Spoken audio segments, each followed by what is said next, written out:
ओम नमो नारायण मित्रों। आज बात करते हैं शुक्र ग्रह की। तो शुक्र ग्रह के बल की, तो इसको मित्रों चाहे किसी का भी कुंडली में ये बहुत महत्वपूर्ण ग्रह है। आपको और बहुत सारी चीज़ें सुनने को मिल जाएंगी, मैं भी बता दूंगा आगे वीडियो में। लेकिन ये क्या है, ये ग्रह ऐसा है, ये अपनी व्यक्ति की जो धातु है, शुक्र धातु, जिससे कि वंश आगे बढ़ता है, आने वाला आपका खानदान, आपकी पीढ़ियां इस पे डिपेंड करती हैं। तो मित्रों, इसका प्रत्येक व्यक्ति को इसका सकारात्मक बल बढ़ाना चाहिए आज के समय में। हाँ, पहले थोड़ा सा वैर विरोध था, पहले ज़माने में वैर विरोध भी नहीं था। क्या है कि भौतिक दृष्टि से ये ग्रह बहुत महत्वपूर्ण हो जाता है। अब हमारे जितने भी ऋषि मुनि हुए हैं, उन्होंने भौतिकता को अधिक मान्यता नहीं दी। जो हमारे संस्कृत के और जो हमारे आचार्य भी हुए हैं, तो भौतिकता को उन्होंने ज़्यादा मान्यता पुराने प्राचीन भारत में नहीं दी उन लोगों ने। खैर, तो उन्होंने क्या किया कि उन्होंने एक जीवन शैली आपकी विकसित कर दी। आपको बता दिया कि भाई 25 साल आप ब्रह्मचर्य आश्रम में रहो, 25 साल आप गृहस्थ आश्रम में रहो, 25 साल आप वानप्रस्थ आश्रम में रहो, और 25 साल आप संन्यास आश्रम में रहो। तो उसमें अधिक फिर अगर 25 साल ब्रह्मचर्य आश्रम का पालन कर लेते हैं बिल्कुल, तो उसमें कोई खास फिर शुक्र संबंधी आपको उपाय की या किसी चीज़ की आवश्यकता नहीं रह जाती थी। अंडरस्टैंड? पुराने में जो अब, लेकिन आजकल ज़माना बदल गया है। खान पान ऐसा हो गया है कि धातु स्थिर भी नहीं होता आदमी का, वो कहीं ना कहीं बह ही जाता है। आप समझते हो ज़्यादा मेरे से। तो मित्रों, इसको सकारात्मक बल देना आजकल के ज़माने में बहुत ज़रूरी हो गया है। लेकिन ये है कि इसमें ये ध्यान रखो कि नकारात्मकता में ना जा पाए, नहीं तो ये किसी को नहीं छोड़ता मित्रों। बड़े बड़े आचार्य जो है आजकल कारावास भोग रहे हैं, आपको पता ही है, यही शुक्र के डिसबैलेंस के कारण। उन्होंने दुनिया को इलाज बताए शुक्र के, अपने शुक्र धातु को वो नहीं मेंटेन कर पाए, या चलो उसको बैलेंस नहीं कर पाए। खैर मित्रों, मैंने आपको थोड़ा सा उदाहरण से समझाया है। तो आपको चाहिए इसका सकारात्मक बल बढ़ाते रहें, क्योंकि इस पे आपकी आने वाली पीढ़ियां तक टिकी हैं। संतान निरोगी हो, स्वस्थ हो, और जो है पढ़ने लिखने में, विद्या अध्ययन में तेज हो। तो ये एक तरह से आपकी जो आने वाली पीढ़ियां हैं, उनका भी, उनके लिए भी जो है ये बहुत महत्वपूर्ण हो जाता है। बाकी आपको बता देता हूँ। तो मित्रों, सबसे पहले शुक्र का उपाय है जो इसका सकारात्मक बल बढ़ाने का है, तो आप गौ सेवा का नियम लें।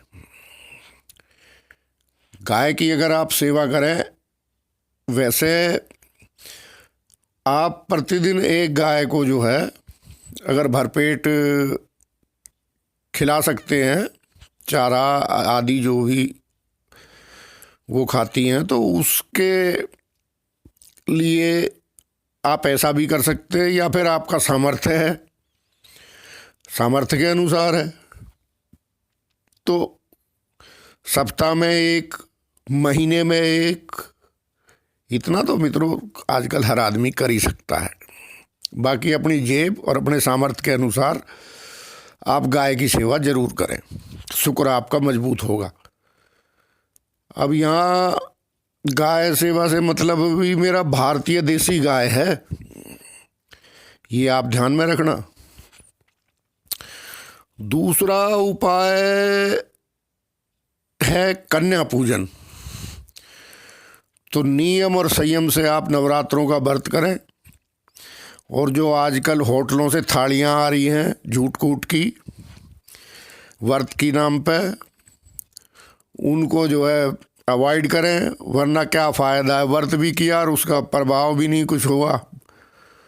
तो इसलिए जो है अपने पवित्रता से अपना जो भी घर में आप बना लें वो भी ज़्यादा तला भुना और उससे बचें आप, क्योंकि व्रत नाम बरताने का मित्रों, ये नहीं है कि पेट भर भर के खा रहे हैं दबा के तल भून कर, लो जी हमने तो नवरात्रों के व्रत कर रखे हैं। तो उसमें क्या करें आप, फल फ्रूट जूस इस तरह की चीज़ें जो है आप लें।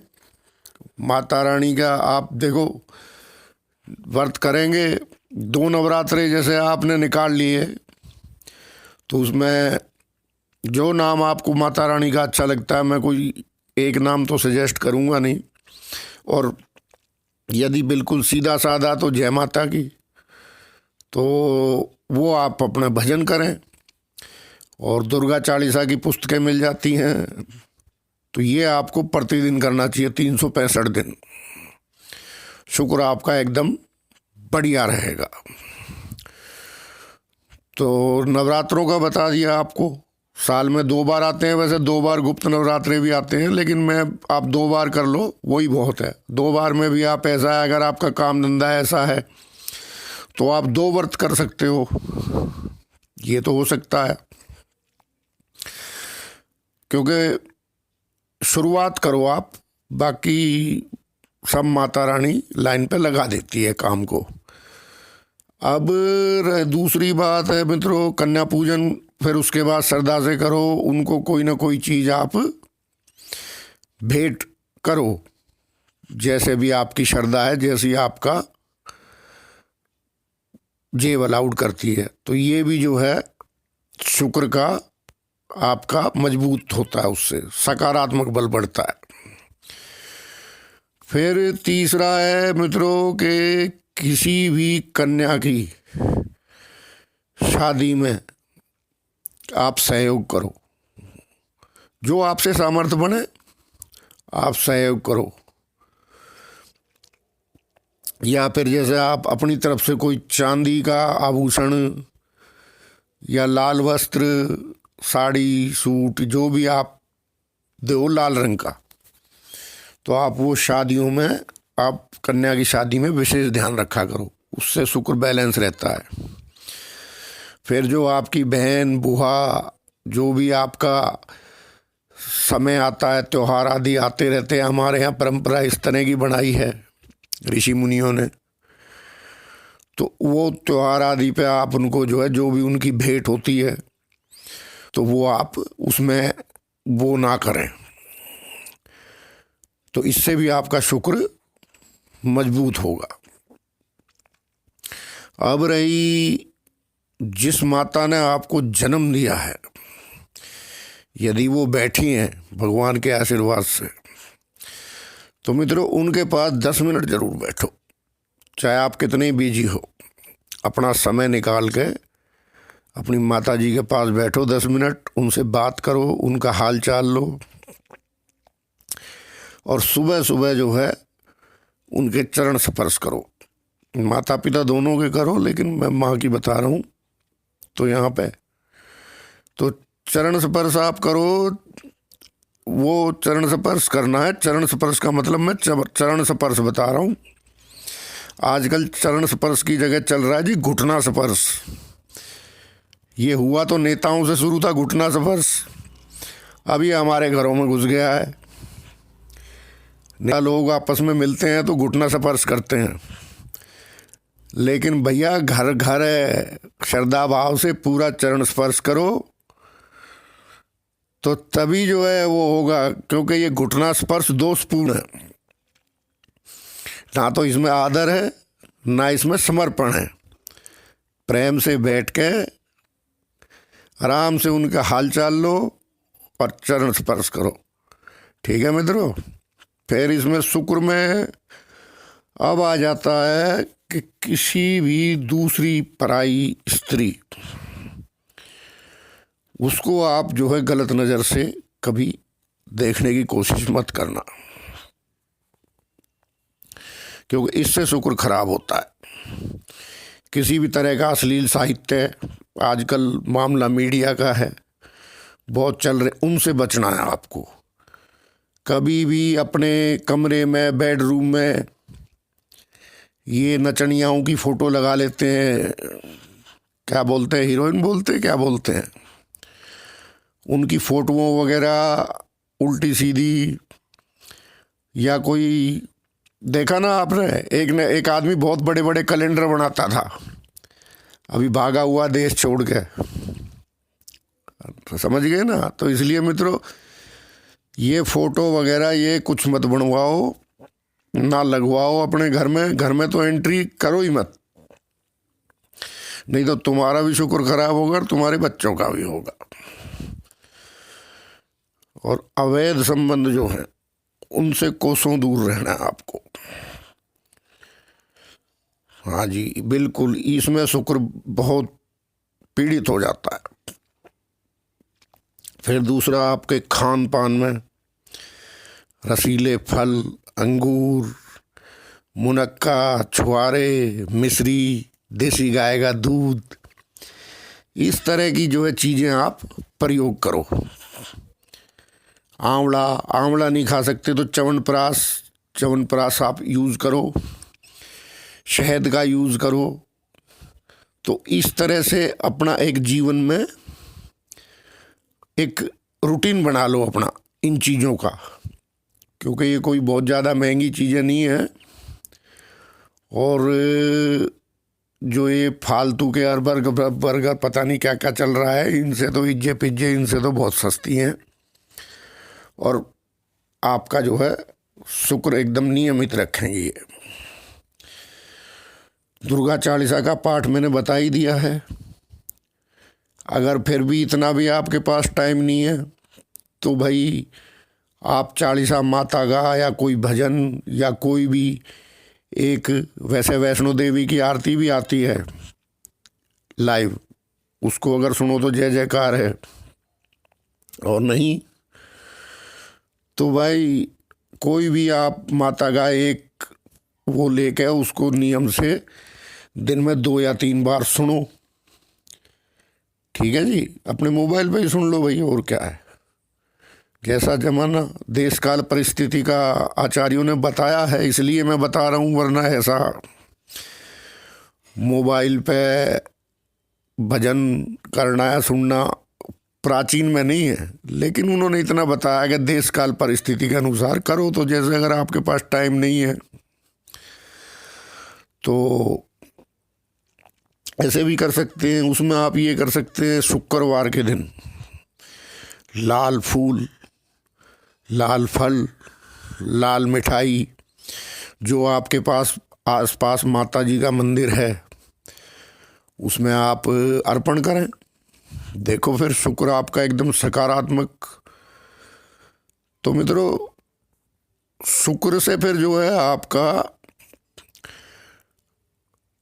धातु का संबंध है। तो धातु का भी अगर जैसे कमजोरी वगैरह है तो वैद्य से सलाह लो आप। सफ़ेद मूसली, अश्वगंधा, चांदी की भस्म, हीरे की भस्म, बहुत से ऐसे आयुर्वेद के उपचार हैं जो आपकी शुक्र धातु को वैद्य के निर्देश अनुसार आप उनको लें तो वो ठीक कर देगी। फिर मित्रों, जिस बेड पे आप सोते हैं वहाँ पर आपने कुछ खाना या पीना वर्जित है, इससे शुक्र बहुत खराब होता है। ये आप बेड पे बैठ के खाना पीना छोड़ दें, शुक्र धातु आप, इससे शुक्र बहुत खराब होता है। अच्छा, दूसरा अगर जैसे मान लो आप ये कहोगे लो जी इन्होंने तो भस्में बता दी हीरे की, तो मित्रों हीरे की भस्म नहीं है ना। तो आप ऐसा करना कि ये बताशा आता है, इसमें बड़ की दूध की 4 बूंदें डाल के 2 बूंदें डाल के और वो जो है आप खा लो, वो भी वही काम करती है। दूसरा, नमक का प्रयोग थोड़ा कम करें और शुक्रवार को बिना नमक का भोजन करें। फिर शुक्र के लिए ऐसा है कि कोई भी मादा पशु, क्योंकि अब बेसहारा भी बहुत हैं पशु, तो अब वो कोई भी गर्भ से है तो कोई जैसे मान लो कुत्ता है, बिल्ली है, जो भी मादा होनी चाहिए तो वो गर्भ से है। अब वो आपके आसपास, आप उसको देखो, अब आपने देख लिया कि ये गर्भवती है, उसको आप कुछ ना कुछ डेली खिलाओ, ये पक्का शुक्र का इलाज है। तो उसको कुछ ना कुछ आप खिलाओगे तो वो आपको काम करेगा, बहुत बढ़िया आशीर्वाद मिलता है उसमें। जो बच्चे हैं उसके पेट में, उसको भी जा रहा है। देखो, आप जो दान कर रहे हो, जो उनको खिला रहे हो, तो बाकी अपने सामर्थ्य अनुसार मित्रों ये करें। बाकी भाई जिसको नगवग पे विश्वास है और उन और चीज़ों पे विश्वास है, वो काम भी कर सकते हैं। हाँ, एक स्फाटिक की माला है, कोई ज़्यादा महंगी नहीं है, वो आप पहन सकते हैं। उसके लिए तो मैं भी कहूँगा। और कुछ बच्चों के अंदर फल वगैरह आप बांटते रहें, जैसा आपका सामर्थ्य है, तो शुक्र आपका बैलेंस रहेगा।